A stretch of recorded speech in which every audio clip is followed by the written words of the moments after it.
Hi there, this is Ronnie coming at you with a video. Originally this was going to be a pretty full-on rant, but I think I've got a lot of rant out of my system just with discussions. This is a video pretty much giving my point of view after watching Jenny, the Rogue DM's Fate Accelerated one-shot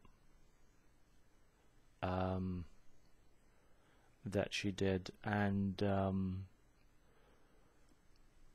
problem player.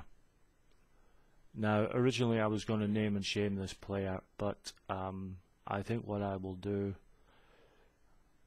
is I'm just going to discuss what I think. I will post a link to both parts of Jenny's game. There was some technical issues and the videos in two parts, and I'm also going to post a link to a response by one of the players, Becky, who has voiced her own sort of points of view.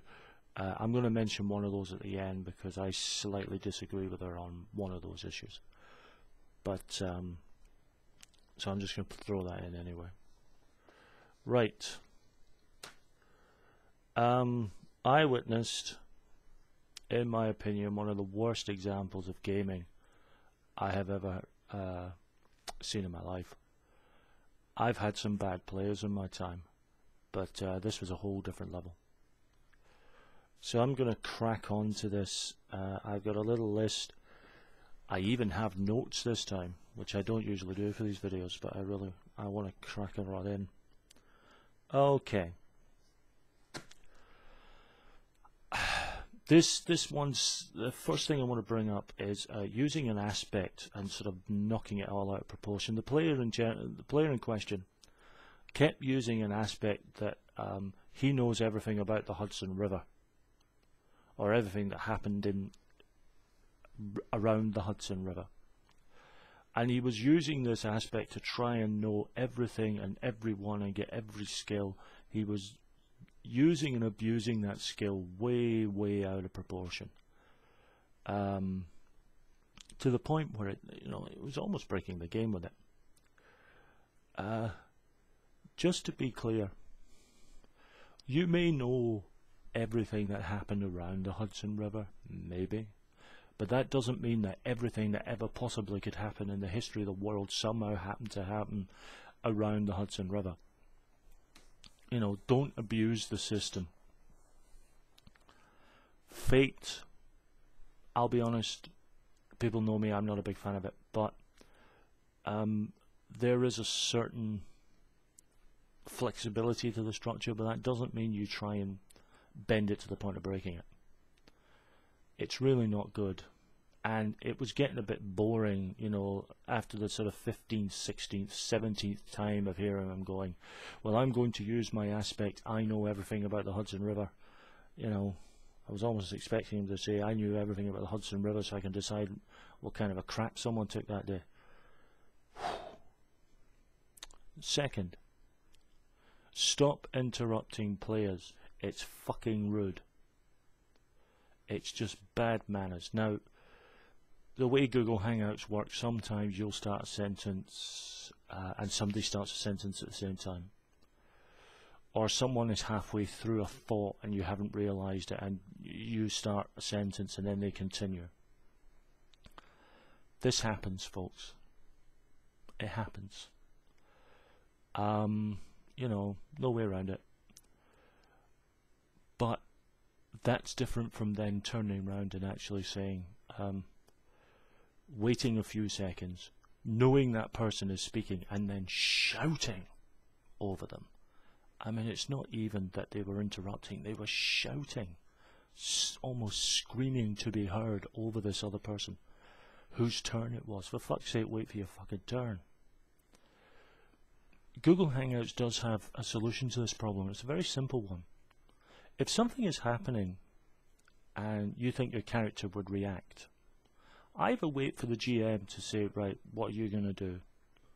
Or if your character is going to be doing something else, send a message to the GM with the chat. That way the GM is alerted to what you want to do, what that character is going to do, but you're not interrupting what's happening on the screen. It's good manners. And if anything, I think good gaming etiquette, particularly this guy, went right out the fucking window. It was just bad. Very, very bad. 3. You may not like a roll that you make. You may not like not getting a chance to make another one. You may not like the way a particular rule is being interpreted by the GM. You may interpret that rule very differently. Guess what, folks? The GM's decision is final. Yes, you might take a minute to say, well, what about this interpretation? But if a GM says no, no, no, don't fucking turn it into a 20-minute thing just trying to fucking twist and turn and bend the fucking rules just to, you know, get your way.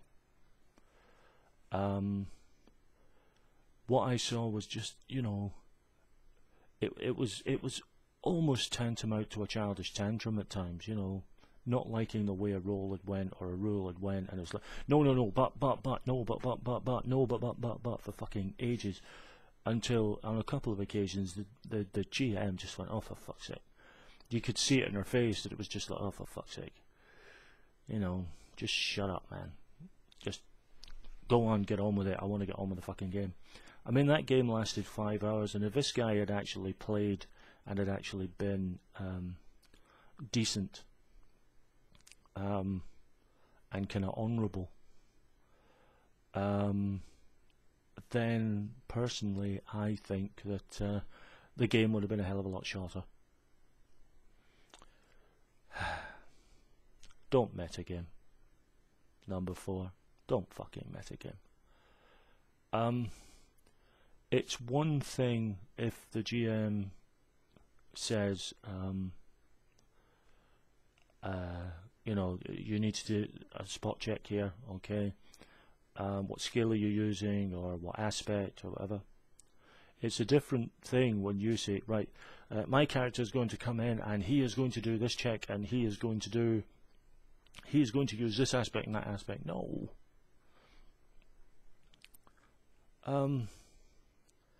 It's just, you know, it was sitting there eking the points out, rather than just playing the fucking game, you know.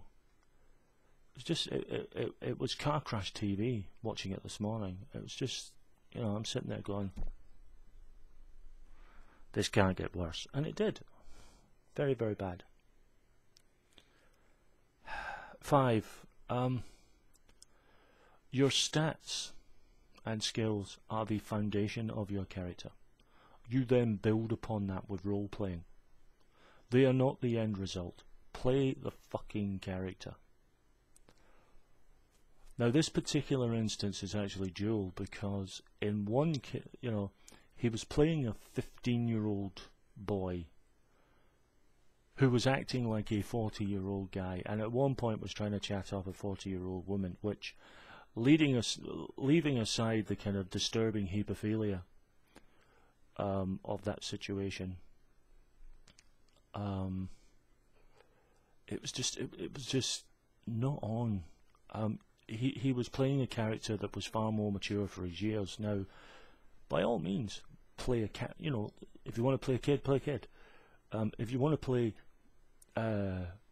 someone in the 20s, play someone in the 20s. You want to play someone, but don't play a 15-year-old that's more mature than their years, unless there's a very good reason for it.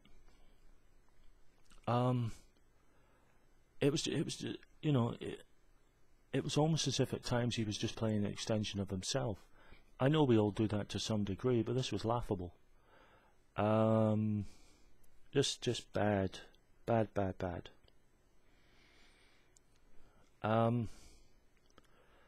Yeah, I mean, this whole thing of arguing, I'm coming back to it now, whole thing of arguing for 20 minutes just to fucking change a role, or something happens with another character that you don't like because you wanted to do it, so you end up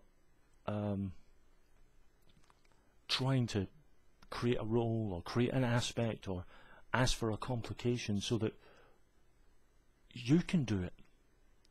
You know, fuck off, man. If you want to play that kind of game, play a one-on-one, or get a hold of a fighting fantasy book like Warlock of Artop Mountain and play with yourself, quite frankly. I'm going to do a really dirty gypsy thing. You racist fucker. Not on. Not acceptable.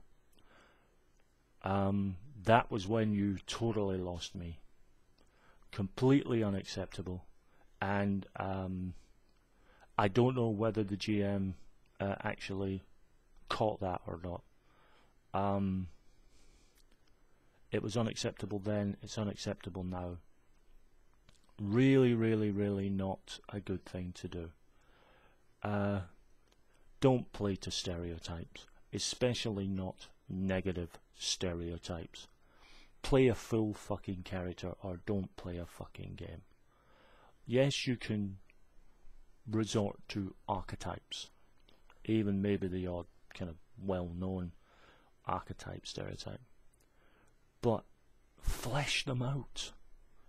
But when you turn round and you say, I'm going to do a dirty gypsy thing, he was referring to a bit of thieving. You're just showing your racist colours, and it was disgusting.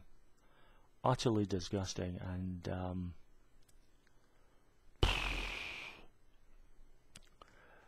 I'm going to sound off here. What I'll do is the thing I want to bring up about Becky's video, I'm actually going to do as a separate video now. So apologies, Becky, it will come up and I'll do a separate video. It'll be a fairly short one, because I'm still bound by this sort of 15-minute thing at the moment. So I just want to say, it's the worst example of gaming I have ever seen. He certainly would not be welcome at my gaming table, or any sort of Google Hangout thing I do. Utterly unnecessary, completely uncalled for. It was rude, it was disruptive. He tried to GM as well. I mean, there was times he was trying to fucking run the game. You know, fuck off, man, you're not GM. And then he was complaining later on about feeling really tired because the game had been running on. Well, the game had been running on because you kept fucking stalling it with all your fucking bullshit tactics. You know, if you were actually playing properly, the game would have been finished within, you know, sort of 3-4 hours, you know, technical problems aside. You wouldn't have been so fucking tired. Disgraceful. Utterly disgraceful. So, I'll post the 2 parts of Jenny's video here, and you can see for yourself. You know, I was going to name and shame, but I would rather just show and tell, to be honest. I don't respect him as a player. After his little racist comment, I really don't respect him as a person. He was rude, he was belligerent, he was almost childish at times. Clearly only cared about him looking good in the game, not whether it actually was part of a team. It was just bad gaming. I'm not a great gamer myself, but fuck, I'm way ahead of this guy in all kinds of things. And I know it's not meant to be competitive, but for fuck's sake, it's way out of line. So those are my thoughts on that. I will do another video on Becky's video. So those are my thoughts, and I'll be back soon with another video.